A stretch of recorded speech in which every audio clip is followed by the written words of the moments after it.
This Morning, is the piece that you everybody. It's cannot buy. DJ Envy, Charlemagne the Guy. We are the Breakfast Club. Our co-host, our guest co-host, Claudia Jordan, is with us this morning. Hey. And let's get in some front page news.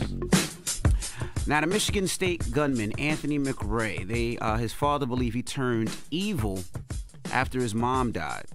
He said yesterday he was a mama's boy. He loved his mom. They were tight. He said his mom was like his sister. He said he was grieving his mom and he wouldn't let it go. He got bitter, and bitter. His mom died and he just started getting evil and mean. He didn't care about anything anymore. So instead of going to a therapist or a psychiatrist and dealing with his pain, he decided to project that pain on other people. Right. It's not an excuse, but that is horrible. Yeah, they also believe that, he killed 3 Michigan State students and wounded 5 and planned to come to New Jersey to shoot up some schools in New Jersey. He had no ties to the university at all, so they don't know why he went to Michigan State, but they said he had a note in his pocket that indicated that he was going to go to the Ewing Public Schools in New Jersey.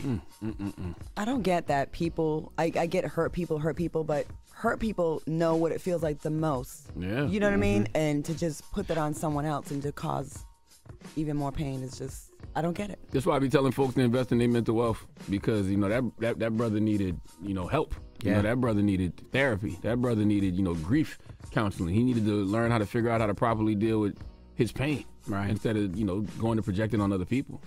Does it feel like it's more the norm, people that need help mentally? Yes. It seems like that's the norm now. I'm telling you, something happened after COVID. It was during COVID and after COVID. Something happened that just literally caused people to snap. I don't know what it is. Yeah. Now, also, Flavor of Love star Delicious. We all know Delicious. Her niece was among one of those people that were killed in a Michigan State University. So sending, of course, healing energy and our condolences to Delicious. So sad. Now, also, somebody that was actually there again was a young woman who was also there for the Sandy Hook massacre. She was a student during that time as well, and now she's a senior at Michigan State. I am 21 years old, and this is the second mass shooting that I have now lived through. 10 years and 2 months ago, I survived the Sandy Hook shooting. It's the TikTok video that's got the nation's attention. Jackie Matthews remembers it like it was yesterday. I was in 6th grade, so the intermediate school in Newtown, and basically every single public school and private school in Newtown and all the surrounding towns were put into lockdown. Unfortunately, it's been 10 years now, and we're still experiencing the same thing. So, did you ever think you'd be in this situation again? No, I mean, but no one ever thinks it's going to happen to them until it does, and I think that's the scary part. Some of those kids survived the Sandy Hook shooting. Some of those kids survived a shooting at Oxford High School in 2021. This is just more proof that America doesn't know how to deal with problems. Because you have so many things wrapped up into this story. You got mental health issues. You got mass shootings. We as a collective in this country don't know how to deal with any of those things. You would have thought we would have figured it out by now in regards to people with mental health issues and with mass shootings. But no. And how do some of the red states respond, like Texas, where I live currently, and Florida? Hey, let's have a permitless carry. Let's have more people have access to guns, and let's just give more, make it easier. I went to a gun show in Texas. It was like you could just show up, show any ID. They're not doing any kind of background check, and leave with a gun. Like whatever crazy. you wanted. And it was the people in there were all scary, militia type looking people.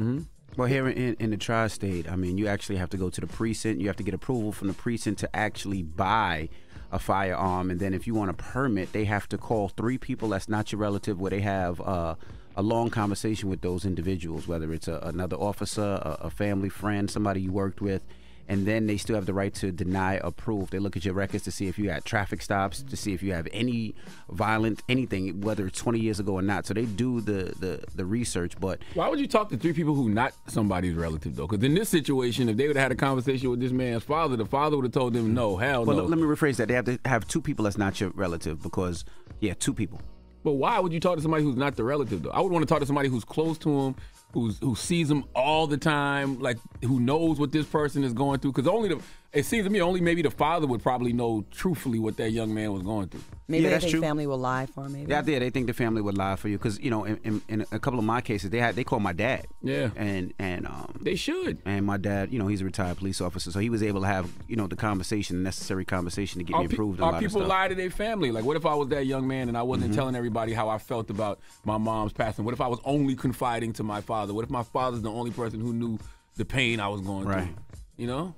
Yeah. I think the nation needs to do more like New York.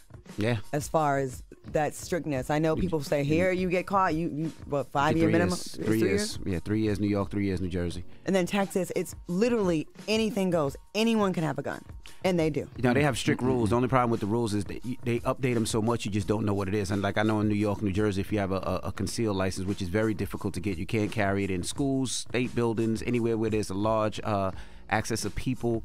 So there's a lot of rules and regulations, and they change them so many times because they're still trying to push legislation through to make people not have the guns. So I mean, you could be one time last week, if you had a concealed permit, you couldn't have it in your car. You said last year, you mean? No, last week. Last week? Last week. They put something where you couldn't have it in your car, and they just overruled that. So the laws change so fast, so you just got to be careful. But that is front page news. Get it off your chest.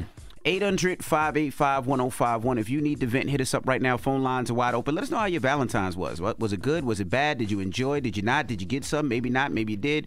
Call us up right now. We'd love to talk to you. 800-585-1051. It's The Breakfast Club. Good morning.